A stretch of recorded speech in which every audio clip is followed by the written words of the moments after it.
Welcome to the Asian Americans. I'm your host, Jerry Wan, and welcome to the Asian American Dreamer series brought to you by Toyota. As a proud sponsor of those who dare to dream, Toyota isn't just settling with having them as words on a page. The stories of these Asian Americans need to be seen, heard, and supported. As the title sponsor of this initiative, Toyota is going to ensure that this happens in every way possible. We hope these 10 stories will inspire you to chase your own Asian American dreams. Part of me says, keep working. The other says, keep dreaming. This is day one of the dream taking over. No more hiding my uniqueness. This is day one of me being 100% me.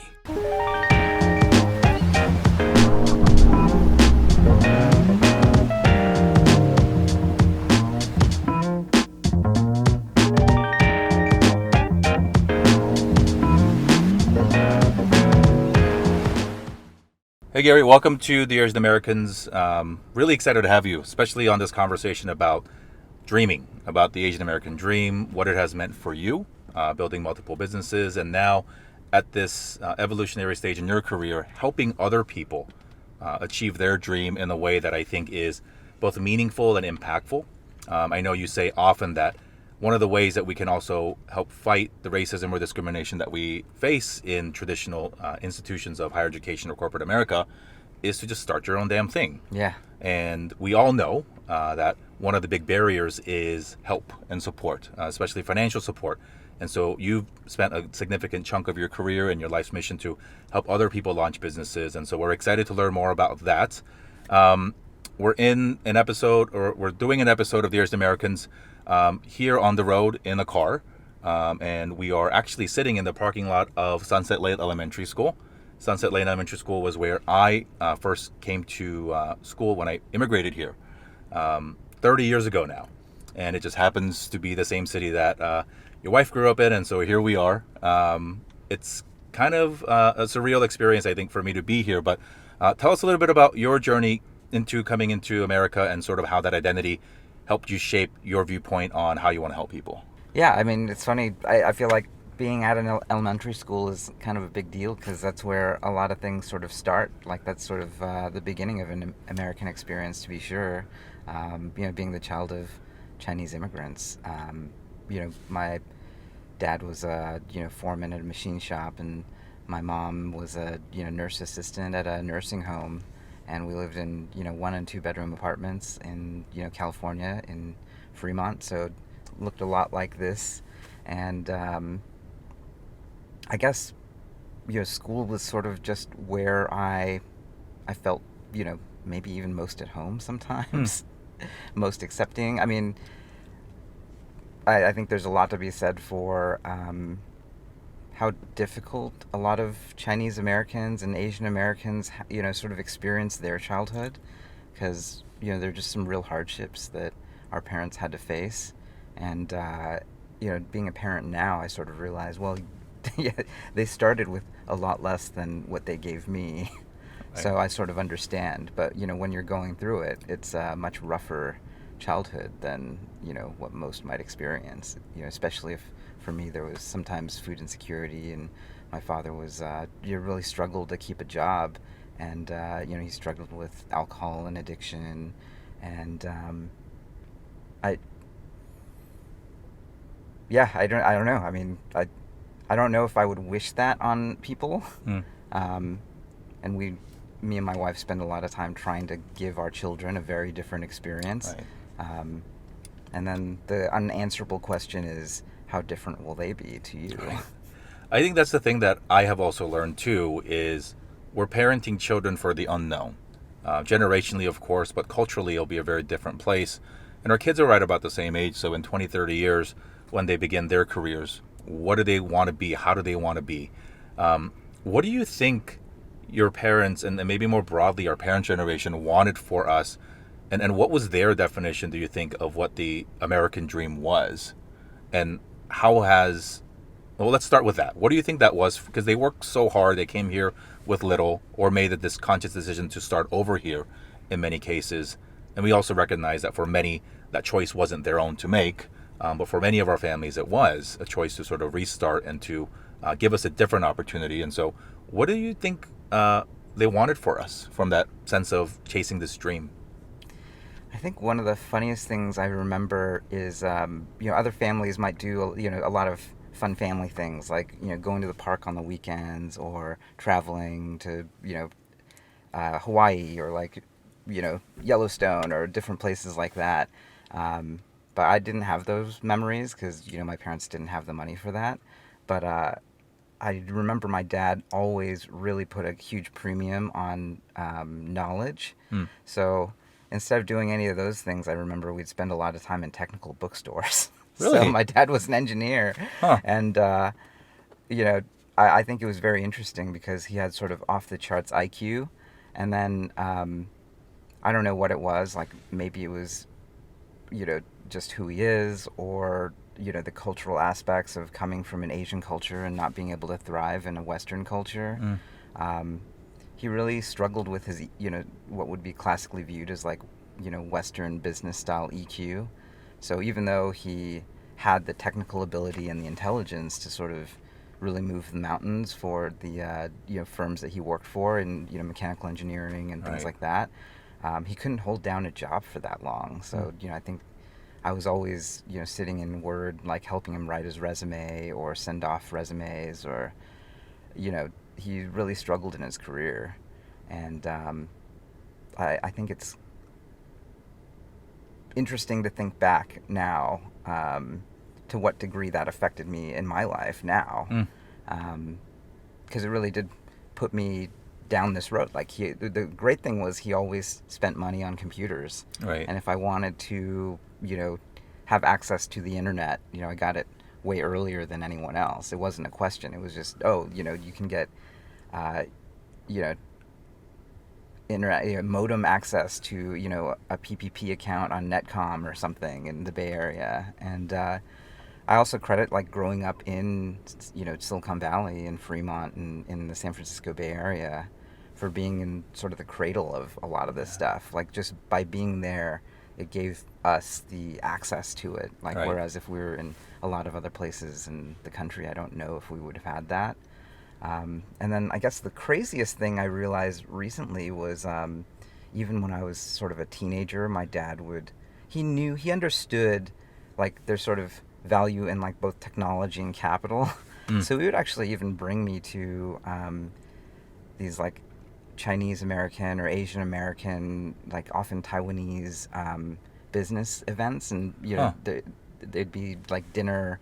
Like I think it was called the Monty Jade Association. I'm sure they're still operating down in San Jose or Silicon Valley, and it would bring together so it was, and this was in the era of Silicon, right? So it was Taiwanese semiconductor CEOs with like their VCs sitting down for a panel, like and I was like 16 or 18, and my dad would like force me to come with him, and then I realized he did imprint a lot of things on me that, and maybe this is one of the trickier things, right? Because that didn't come for free. Like that came at great cost, actually, in terms of our relationship. I just remember him saying, Gary, the things that I do and the things that I'm, doing for you, and like the way that I discipline you and like try to drive you to success, I'm willing to sacrifice my relationship with you in order to,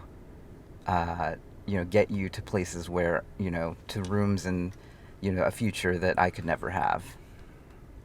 What do you think our parents, because I don't think you're alone in that, right? And they saw this notion of sacrifice or something being worth it as a trade-off. And they never, and maybe we now sit in a position of privilege to even have this conversation, obviously, but why do you think that they didn't think that was both possible? This notion of doing that and maintaining it? Because it, to me, sometimes could seem like it's a scarcity mindset manifesting itself, or this lack of knowledge, but has that changed for you? I mean, obviously we're both fathers, and so we fundamentally believe both are possible. And then when did you realize that you went through that shift of perhaps not seeing as two mutually exclusive polar opposites?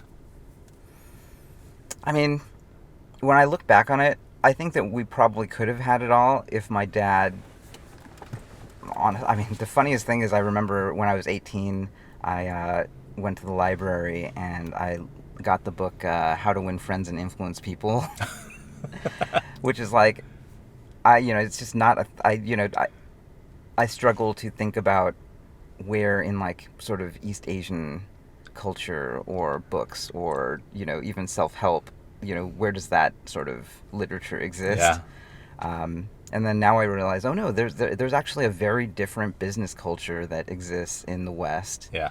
And it held back my father in like massive ways. And one of the things that seemed clear to me even as a kid was, yes, I'm going to be obsessed with technology, and that's always going to be my home base.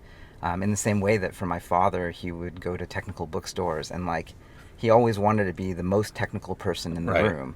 And for me, I knew that I couldn't only be that because I saw what that did. Yeah. I needed to be the most technical person in the room who also could navigate the social situation and dynamic. Right. And, work on the guanxi, like to get what I needed done. Yeah.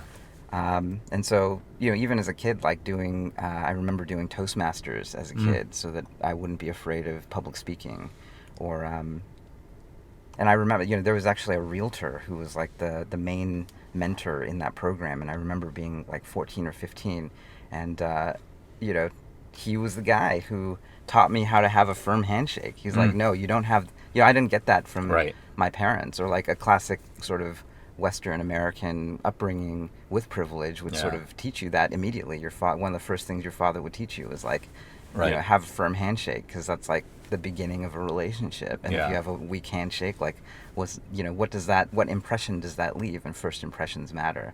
And all those are things that like, my father didn't understand, and maybe it was too late for him to learn once he came to the country. So I don't know that.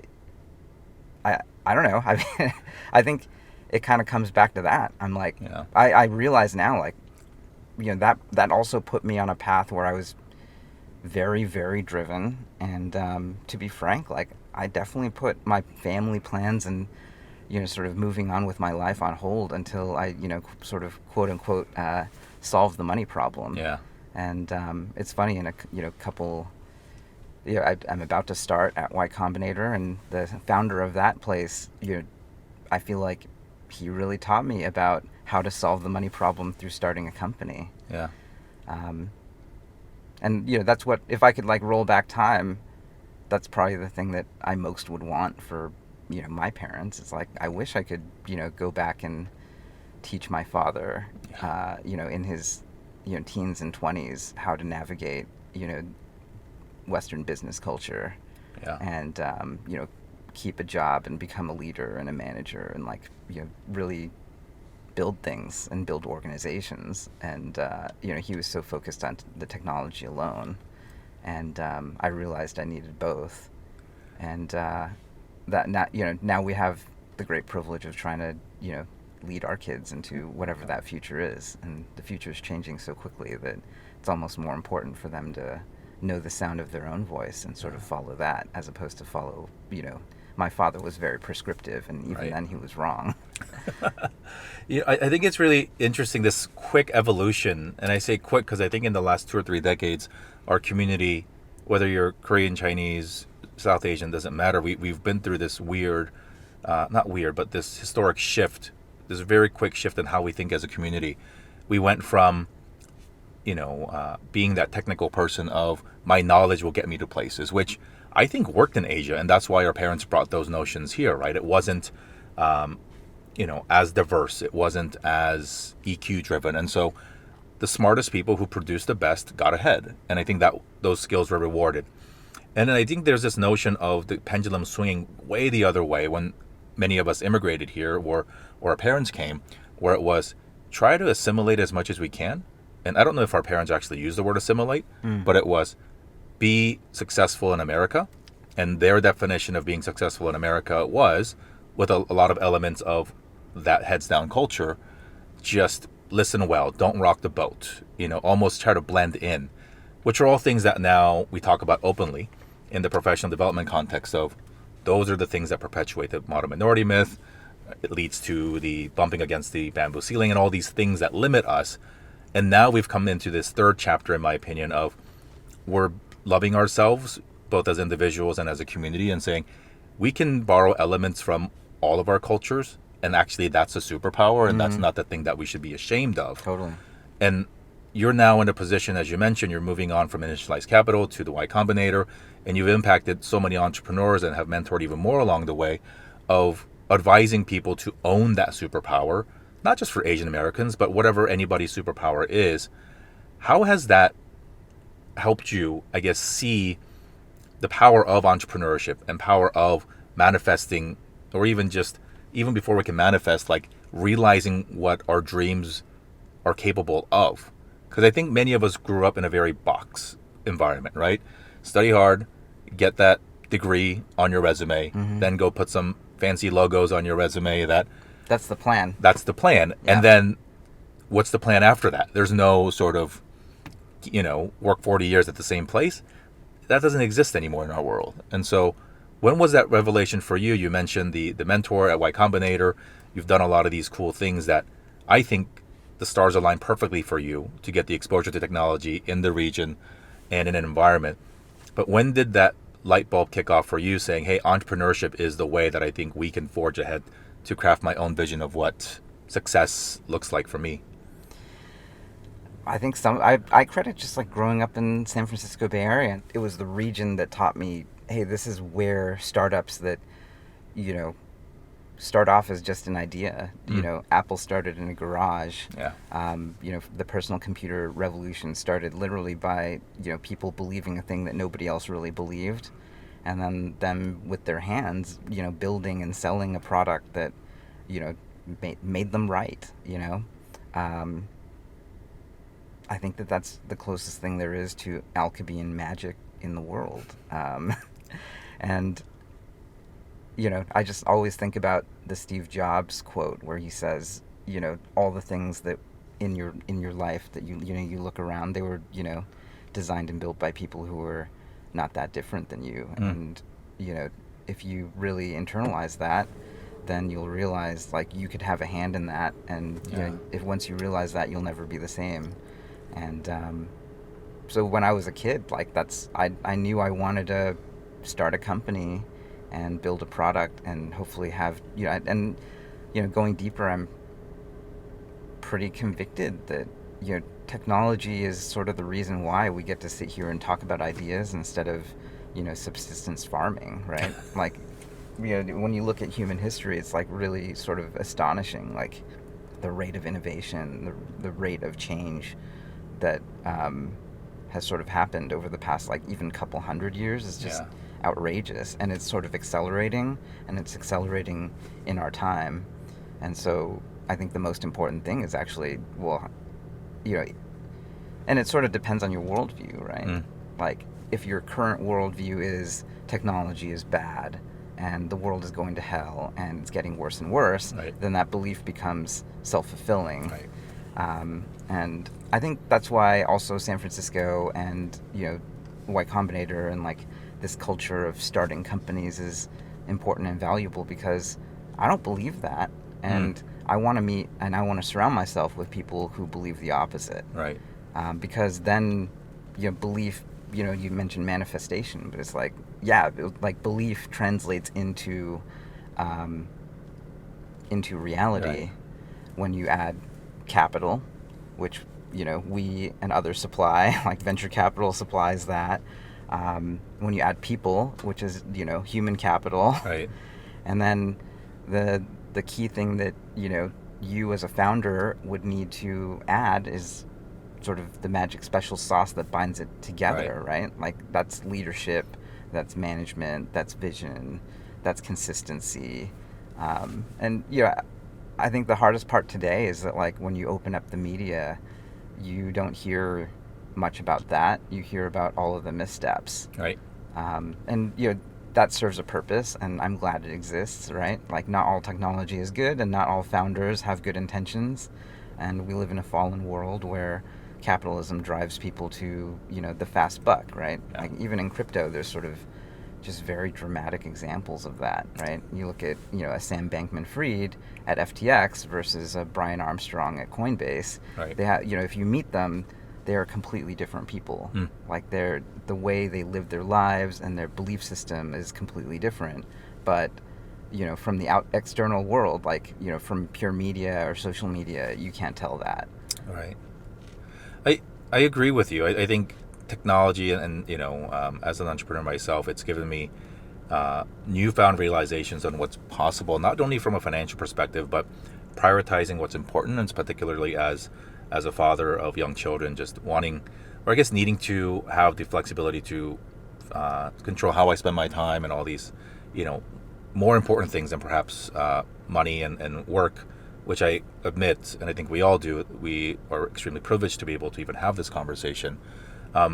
Privilege is another thing that I think comes up often, even in the world of startups and funding. You and I are both Asian American men. We have, again, very privileged access to friends and networks where talking about this stuff is very common. And if obviously you had an idea or I had an idea, finding a way to make it work and getting it on its feet a lot easier than most people. But if we look at the numbers, entrepreneurs of color, founders of Asian American descent, because we all are not all smart, rich, and connected, contrary to the myth of the model minority myth. How do we solve that problem? Or what is the recommendation and advice that you have to people who don't grow up with a Rolodex of friends who have that access or look the part? You talked about two founders just now, one who has been in the news quite often. And any time a story like that happens where you're like, how did that person get away with so much, especially from the fundraising and getting other people to invest in them?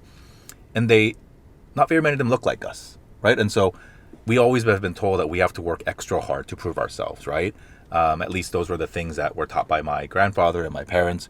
Because you're an immigrant in this country, you have to work harder. Is that still the case in venture world when you're looking at Asian American founded startups?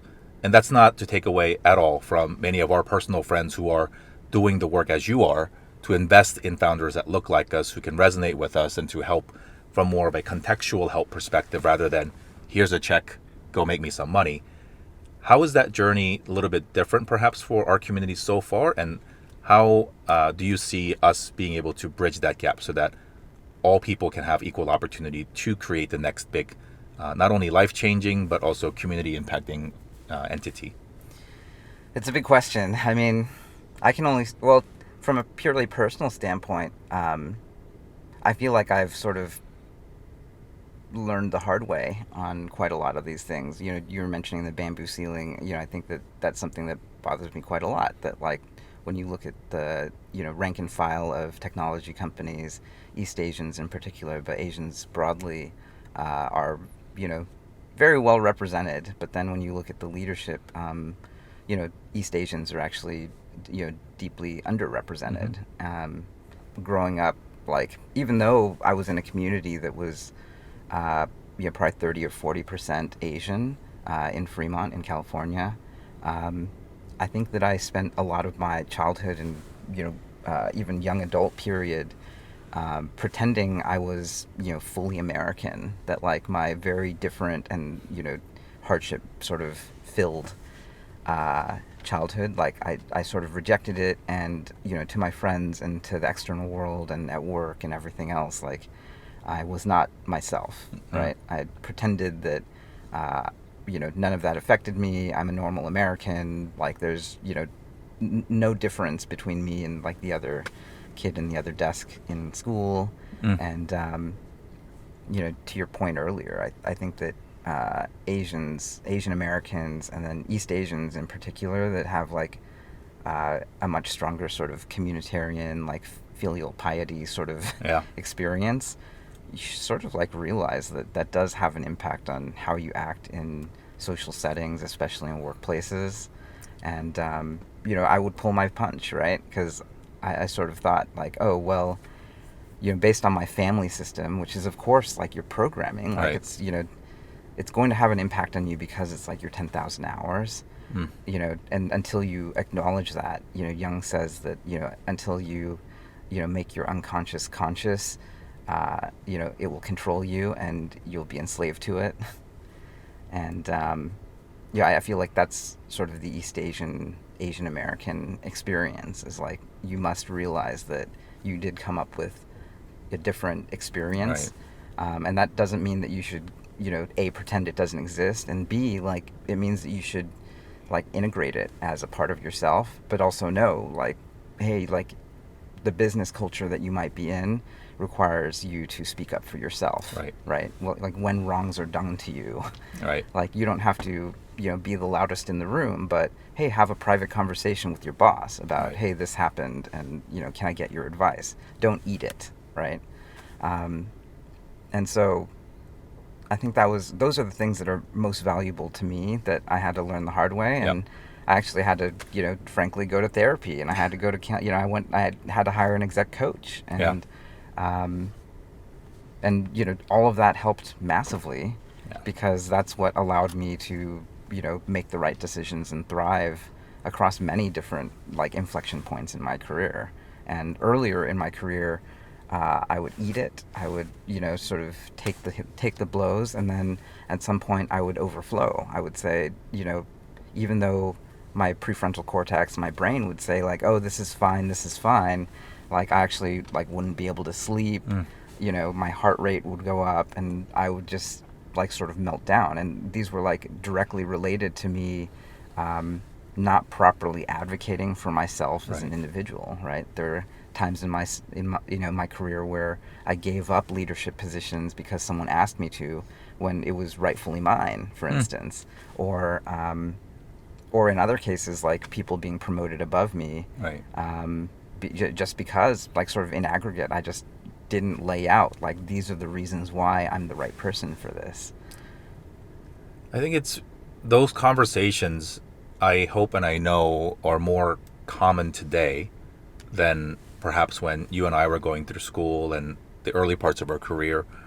We see it happening at schools, at the graduate level, and in particular, perhaps a silver lining to a lot of the unfortunate headlines that we've seen in our own community or about the community in the last 2 or 3 years has been that it's forced the conversation within large organizations to talk about what does it mean to be an Asian American person in a corporate environment? What does it mean for us to advocate for ourselves? Why is it a little bit different for us to define leadership and being vocal and being a great leader even in that? And so I hope that I really hope that one of these days we can talk about all of this stuff in the past tense and to talk about how we can move forward from there. Another way that I think we're normalizing these conversations is through content. And you make a ton of content, and you're about to step into a role that is highly visible globally as one of the faces and voices of the venture movement. And I think it's critically important. Yes, the content is good. You're smart, you're sharp, you've proven yourself. But the fact that there's going to be a Chinese American man as the president and CEO of Y Combinator, many people, I know that you get stopped even when you're traveling with family from your YouTube folks to say, hey, it's Garry, who makes the video content. How has that helped sort of understand your power to impact the next generation in a positive way? And what more can be done for people to own that voice, perhaps in a channel that doesn't require permission, like YouTube or a podcast, to say, I think I got some great things to say. Maybe I can inspire a younger version of me, and to really inspire other people to follow their dreams? It's a great question. I mean, I think it's fractal. Like, I'm just sort of following in the footsteps of people who, taught me a lot. And, even the entire idea of Y Combinator, like, blows my mind because, I was one of those people who, was caring about my resume, and I was building my career, and, I went off to work at Microsoft as a program manager after I did Stanford CS, and, I was, I actually, like, wanted to be a management consultant. Like, I sort of fell for that, right? And, I was lucky to not get any of those jobs because that would have put me, like, deeply on Very lucky. sort of like the path, right? I did that and it wasn't fun. I mean, what's funny is, like, being an investor and trying to help people, like, it's similar, right? It's definitely an advisory job. Yep. But that being said, I was like, I found entrepreneurship and the idea that, I wasn't meant to have a job, and or I could create a product from scratch, from Paul Graham's essays, which, to me were like before Twitter, before YouTube, before any social media platform happened. Like, he was, sort of writing about his own experience as a technologist. He was, one of the most famous people who was, pushing forward the state of this programming language, Lisp.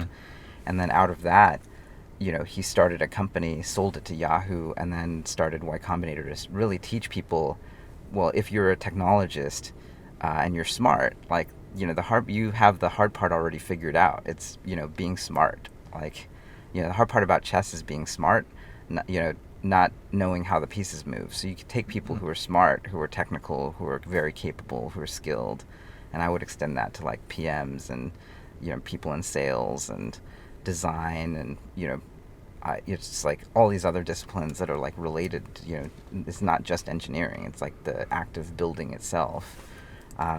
You can teach them how to do these things. And then Y Combinator sort of became this magnet. Like in 2008, 2009, when I was working for a Peter Thiel startup, Palantir, and, I had worked at Microsoft, I realized, oh, there are these other people who, I'm getting paid, I'm working 80, 90 hours a week, sleeping at the office to get, 0.25% of a startup. And, I met friends of friends who came in, and we were trying to recruit them to quit their startup. But of course, it's sort of a competing battle of who has the more powerful meme. And, instead of us getting them to quit their startup, they made me realize that, they're working as hard as I am, but they own 93% of their company because, Y Combinator gave them some money, and they're off to the races. And they did end up selling their business for tens of millions of dollars and solving the money problem. And I think that's the original version of realizing that the internet is actually changing society in such a fundamental way that now, billions of people for the first time can more or less directly interact with one another. Whereas before that, you had to go to a conference, you had to be from the right school, you had to be from the right class, you had to be the right skin color, you had to be the right gender. There's sort of all of these vestiges of, the 19th and 20th century and like time immemorial that are like fading away in this time now where like it shouldn't matter any of those things. It should only matter like the quality of your ideas and how powerful your meme is. But your meme becomes a religion because it becomes a magnet that like brings people together. And then there's something super magic about that. Like when when I'm sitting in a cohort of Y Combinator and you see all of the smartest people of a particular generation trying to start a company like side by side, there's an energy there that like you never, like I remember getting that at Stanford once in a while, but like that was like it's every single day at Y Combinator. So I think that's like one of the big secrets and that's why content's powerful. That's why like content combined with community is extra powerful. And then when you look at something like what we built with Initialized Capital or like Y Combinator, this sort of joke is these are sort of media companies that monetize by taking equity in people's companies, but and what people get out of it is like a community of people, a lot of help, and then it takes a village actually to be able to do these things. I think it's wonderful, and if we haven't said it already, congratulations on the honor, because I think it's important as a testament to not only the career you've built, but the impact you've had, and the team's belief that you will continue to even further that impact. When we get to the advice part, we often talk to the young people about how you can dream bigger and how you can get through these mental blocks. But father to father, and perhaps talking to ourselves in 10, 15 years, what's your advice to Asian American parents who are still struggling with perhaps seeing their kids go down a path that is so unknown, so scary? Maybe you worked your butt off as whatever you did to survive in this country, to send your kid to the right school, and then they come home and saying, hey mom, hey dad, I want to be a entrepreneur, I got an app idea, I want to make YouTube for a living. And these are scary things that go against this notion of stability and security in this country. What's the message to the parent generation who are equally having to deal with this tectonic shift in what it means to be successful and ways to solve, as you've said many times, the money problem first? I mean, I think number one, like, the ideal thing for young people is to just get really good at like one or two things, right? You don't have to be, you do probably need to start there, and it might, and a lot of this probably needs to come out of, their interest, right? I remember like my father, even in college, he actually was so certain that electrical engineering, for instance, was the future that he said he would stop, helping me with the tuition payments if I didn't do electrical engineering, for instance, and that was wrong, actually. So I don't know. Some of it is like every child is so different, and you almost just need to give you need to let them figure out what they're great at, and just like sort of support that. And then it's true what they say, like, if you truly figure out what you love to do and do that as your job, then you never work a day in your life. And I feel like I was lucky to find that, and that's sort of what I want for everyone. And now, in sort of an age where I sort of go back to the internet here, where in an age where if you look 20 to 50 years ago, if you got really good at one thing, or if you were really excited about a particular like hobby or interest or type of media, like, and you're sitting in, X city with like 10,000 people or 100,000 people in it, like, how are you going to meet? You'd have to go to a city, right? And you'd have to, go to the big city and like try your hand at it, and if you failed, you'd go back home, and that wouldn't work. But now it's like you don't have to, going to a city helps, but the internet means like however weird and interesting you are, you will find like all the other people in the world who are as interesting and as weird as you, and you can from there, create things, right? Whether it's media, whether it's a product, whether it's software, whether it's technology, whether it's a service, like whatever it is, like you can go, and however weird someone is, if you go infinitely deep weird, and then you find all the other people who are working on that, and then you can find, funding for it, then hey, that's a startup, right? It might not be a traditional startup, but it is a thing that could grow and set the world on fire. And, that's pushing forward, human knowledge or human capability in all the different ways. I love your story, Garry, because I think your story is obviously not done yet, but I think you're at that stage where you are still so giving, not just only of your time, money, resources, but also of the knowledge and the experiences to ultimately shorten that knowledge curve and that learning curve for the next person who wants to do what you did. Because I think the opportunities are so great in not only creating a great future for your families, but also to solve some of these problems that exist in society. I know we touched upon it briefly, but you're very active and passionate about your home city of San Francisco and making sure that, things and people are in the right position to help advance it in a certain way. You do a lot of things behind the scenes to help people that nobody ever knows about. And so not only from the tangible and tactical things that you've done in your day job, Garry, I think really a great person to look up to follow for impact across the board. And for those of us lucky enough to know you in a personal way, you spend a ton of time with your kids and travel with them and being a great and present dad, which I think obviously is how we can manifest what it means for us to be great, successful whatevers, right? And so, I think it's been so cool to chat with you. We're sitting in the parking lot that this was my first like American experience. Totally. Moving here literally 30 years ago in 92. Mrs. Woodworth was my mean, grumpy Filipino-American third grade teacher. Still have vivid memories of that.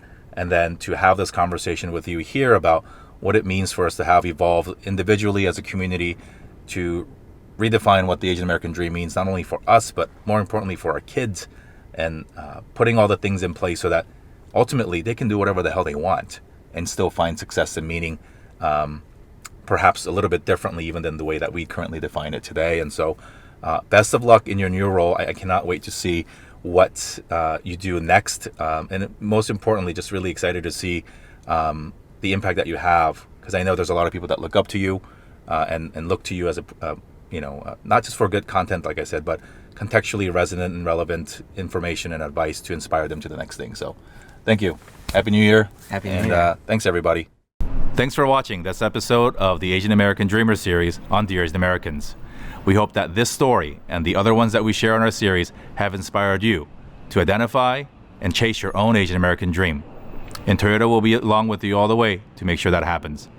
We want to thank Toyota for sponsoring our series. And to learn more about the great work that they're doing in our community, visit toyotausa.com. Thanks for watching. I'm Jerry Wan, your host of Dear Asian Americans, wishing you health, safety, and happiness.